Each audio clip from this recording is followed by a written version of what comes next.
I would put it as three or four important things which we should do to prepare our patients for the fasting month of Ramadan. We all know that Muslim population accounts for almost 14% of population in India would prefer to fast. Type 1 diabetic patient almost around 40%, almost around 80% of patients with type 2 diabetes would prefer to fast. So there is definitely a strong intention on the part of diabetic patients to fast. So we have to help our patients with diabetes who would like to fast so that they can complete this fasting month of Ramadan in a very safe way.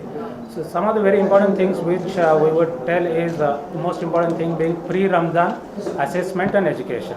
So at least 1 or 2 months before the fasting month of Ramadan starts, we would like to see our patients with diabetes, see how their blood sugars are controlled, what are the drugs that they are taking, whether they fall in a group who are at high risk or moderate risk or low risk for fasting, and what are the changes that we would have to do in their medications, and what is the nutritional advice that we should give to these patients.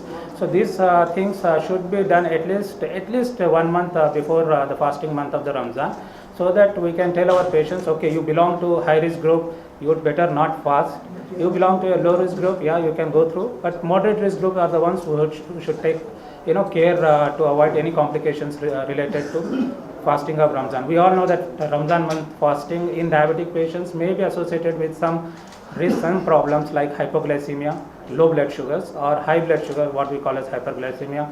Dehydration is other thing, and sometimes thrombosis or risk of strokes, which are actually practically these problems we don't see very often in the clinical practice. With great precautions as advised by the doctor, if we go through, many of the patients with diabetes can fast the Ramadan month without really any significant complications. Now, with regard to the monitoring of blood sugars in patients with diabetes, now there is generally a misconception. Sometimes they feel that pinprick for measurement of the blood sugar using a glucometer would lead to breakage of fast. So now this has been discussed a lot, and some of the world important bodies, including the religious bodies, the muftis belonging to these bodies, have very clearly said that blood glucose monitoring using a glucometer with pinprick does not constitute breakage of the fast. In fact, this would help us to assess the blood sugar control in patients who are fasting and prevent unnecessary hypoglycemic episodes or hyperglycemic episodes.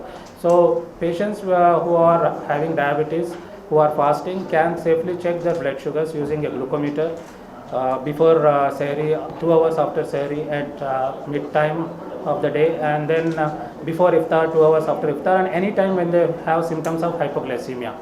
Now, is there a time when a patient with diabetes who has some of the symptoms should break his fast? Yeah, there are a few points which we should remember, that during the point of testing of the blood sugar, if you find the blood sugar is less than 60 milligrams, yeah, we would have to tell the patients it is better to break the fast, because you might go into serious hypoglycemia. And if the blood sugars are more than 300 milligrams and the patient is having symptoms like nausea and vomiting, or if the urines are testing ketones, particularly in type 1 diabetics, again it's a case where you probably would have to break your fast. So these are a few things which we should tell them during the point of monitoring.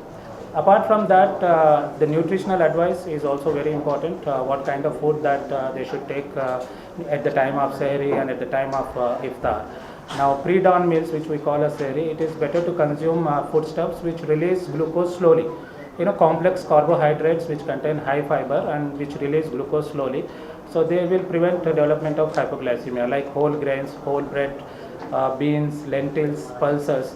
These are the things which we can tell them. At the same time, avoiding stuff which contain a lot of fats like puris or aloo parotas and so on. And at the time of Iftar, again, it's better to avoid large carbohydrates containing a lot of sweets and fatty foods like which are made with vanaspati ghee or butter. And consumption of a lot of fruits and leafy vegetables would help.